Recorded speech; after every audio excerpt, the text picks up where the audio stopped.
that happens. That doesn't happen that much, but it can. Okay, and the credit, everything was wiped out. Wow. And the score is like nothing. Say, so not fraud, but fraud is a large part of that. That according to Fair Isaac, myfico.com, mistakes happen by almost 8 times out of 10. So knowing that mistakes do happen quite a bit, you know that there might be something on your credit. You may say, well, gee, I got a 780, 755 credit score. I have all my bills every single month, not a single late. Everything's as smooth as a baby's behind. But you run your credit, a year goes by, 6, 7 mistakes pop up. They're not as Brown or Johnson. Your score drops to 605. What happened? Well, because you didn't check your credit. Say it's like, hey, when there's one police officer for all of San Jose, there's 1 million people in San Jose. You know, it's impossible to police everybody. There's no way, even with the current police department. Say, so take it upon yourself to police your own credit. How can you do that? How often do you recommend doing that? I check mine twice a month. Twice a month? But Oh. minimal, He's a little minimal, extreme. minimal, at least quarterly. And 30, Okay. 30 or more days before you do a 1003. Can you give a recommendation, because there's so many different ways that Yep. people can check their scores? I've got ESPN, I knew you were going to say Yeah. that. Okay, myfico.com is great. Okay. They're owned by Fair Isaac itself. In fact, I'll talk about this little CD here in a minute. Or another one I like is mycreditkeeper.com. That's a good one. Now keep this in mind. Whenever you check your own credit with you know, MyFICO, True Credit, MyCreditKeeper, Experian.com, whatever, there are soft hits. You can run it 1 time or 8 million times in 1 month or a year. It'll do nothing to your credit score. Whenever you check your own credit, it's a soft hit. Is there a yearly subscription so Yes. you can go to Yeah, town? I you like do? that freecreditreport.com. It's on the very last page of my packet. It has a lot of holes in it. But MyFICO, I think it's like 85 or 90 bucks a year, 8, 9 bucks a month to monitor your own credit. And what I love Is that with about one, my, or is that all 3 credit that's all 3. cards? What scores? What scores? Is that Now, per person in your family, or is that? that's per person. Okay. Yeah, they might give you a family discount. I'm not sure. Is the Yeah. information encrypted because Yes. it's all encrypted? Yeah, they use levels of security passwords. They never had a single problem. You know, but what I like about MyFICO, right through the horse's mouth, is that if you see something negative that pops up on your report, they'll actually send you free text or email saying, John, please check this thing out. Is this B of A account yours? No. And you can dispute it right through their online service right back at them before the crap hits the fan. It's great stuff. You know. Do the 3 credit reports talk to each other, or are they completely separate? No. From the East Coast, huh? We're about. New York, I'm from Philly. Yeah, how long have you been here?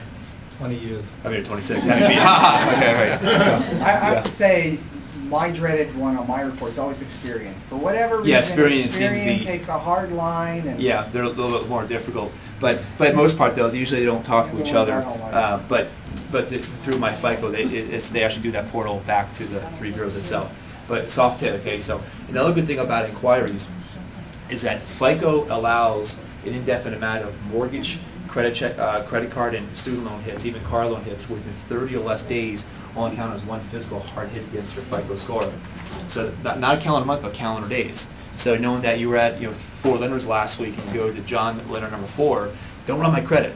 Go ahead, because they group them together as mortgage hits, credit card hits, auto loan hits. So if you buy a car and buy a mortgage, those are 2 separate hits, but they're categorized as 2 different types of hits. Now, 1 hit, hard hit, you'll lose between 0 to 15 points on average, but you gain them back just like that. So I say if I pluck myself in the head with a small hammer, it hurts, but I'm not sure. I don't feel a lump, or maybe it is there. I don't know. So meaning that you lose so little points, you don't even know you lost it. It comes right back anyway very quickly. So go shop for a mortgage. What's a hard hit? Hard hit means that, like when a bank pulls it, credit union, mortgage broker, car dealership, Nordstrom's, any kind of creditor. Soft hit is something to affect where you run your own credit, like myfico.com, truecredit.com.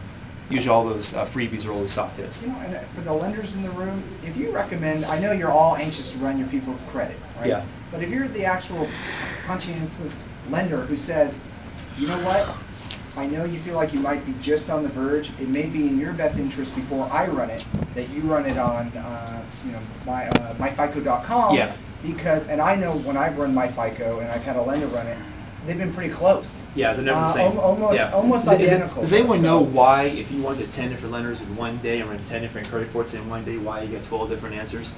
No. Why the scores are always different? Like, say, a difference of 206 points one time. Well, I wish I had that board. Think of it like, okay, here are the 3 bureaus in the center. It's like a snake, or like an octopus. There's different arms going out to different lenders, banks, mortgage brokers. you got QC Credit, you got CBC into this, you got Kroll Factual Data, Pyramid, LandSafe, Land America. There's all types of third-party access. Okay, depending on how sophisticated that third-party company's software is to capture that negative or positive stuff from the horse's mouth, determines higher or lower scores. So, for example, if you have 5 credit cards with a late on every one of them, Wells may only pull lates on 1 of the 3 bureaus, B may pull it on 2 of the 3, Citibank can pull it on 3 of the 3. And even then, one lender may say, okay, late happened April of last year, the other may say January of last year. So the timing is always backwards, forwards, and never exactly the same information. That's why scores end up being awkward. Because if you have 2 lates on a credit card, for example, and the credit card reports it to Equifax and TransUnion, but Experian doesn't know about it, it's going to maintain a higher score over here. That's why they don't talk to each other for that purpose. See, so they don't know about higher score. Ends up this one to be 542, and this one to end up being 702, because they don't know about the derogatory information. It's all based on the capture system, how the software is when it gets pulled into the report. Get back to the foreclosure, bankruptcy, short sale site. There Yeah. was a question that came up, which is, and this one is a rare option, but deed in lieu of foreclosure. Yeah. How Well- is that different than foreclosure in the way that it affects your credit? Well, it wouldn't do as much damage as if the foreclosure already is a done deal. You can't turn back beyond a point of no return. But if it, in lieu of or foreclosure process start is another word that they use, wording they use on there, that means that the process started with a date on it, and there's a date on it stamped by, it's like a collection account, there's a stamp on, say, February 2008. As more months go by and all of a sudden it drops into foreclosure, your score will go down. But if it started, but all of a sudden your parents lend you a whole bunch of money to pull yourself right back out, it'll say withdrawn, but the wording will stay there, not doing as much damage if it were to go on months and months ahead of time. And what's So not much damage? it'll do anywhere from 10 points to 150 point damage. I can't give you the exact number, it's impossible. And why Yeah. is that with that? Because that's we have some people where they go, I'm at the point where I just stop paying, or I let the foreclosure process start, or do I just give my house to the bank? And so that's where they come to the folks in this room. Right. And the folks go, let me call Daniel and see if he knows someone who might have the answer. Yeah. So, Yeah. Yeah, so, well, again, see, obviously if the person in dire straits of not having money and they can't pay their bills on time, obviously we know what direction it's going to go in, foreclosure, maybe on the brink of them even filing for bankruptcy. There are very, very good real estate attorneys. I can refer to a whole bunch in every single county in this Bay Area. If your client wants to talk to someone for free, the consultation's free, just like a BK lawyer, the consultation's for free, determine which direction they should go in. So they know they have their incomes, they have their jobs. Well, there might be light at the end of the tunnel to possibly keep the house, or they know they're in dire straits that mortgage rate payments are going to keep going up and up and up. They just want to dump the property, and then that's where they come and talk to you as a real estate specialist to set up as a short sale. But there are probably 218 different ways to handle a short sale or foreclosure. Yeah. Can you please explain, do the comparison, like credit-wise, what is better, foreclosure, deed in lieu of foreclosure, or short sale?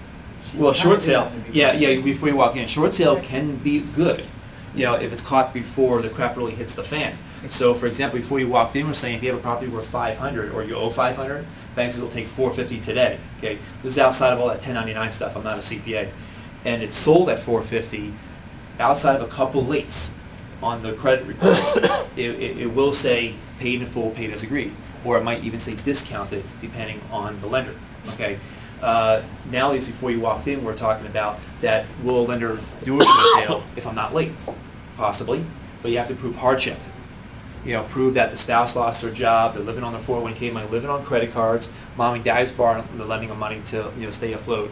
So they have to prove hardship where they're spending more than what money's coming in. And if a hardship is proven before lates do happen, there's a very good chance that the bank will talk to you, especially over time, guys. A year ago, the belts are very tight. But nowadays, the belts are so loose, they're willing to talk with just about anyone steps up to the plate, including lawyers. Hey, now here's the other kicker, and I know you didn't really touch on this yet, and it's investment property. Yeah. This is probably the third most common question I get. Daniel, my client, has investment property in Stockton, Sacramento, Central Valley, Fresno, Los Angeles, wherever. And they want to keep their house, in which they have $400,000, $300,000 in, and they make $200,000 a year, but somehow they want to short sell this house that's underwater. What is a politically correct answer to give to those people that makes them feel comfortable about using you as a realtor? Because it's very difficult for us as the professionals to answer that, because we don't want to tell them things they don't want to hear, but we need to. So how would you Let's put it approach this that? way, I got a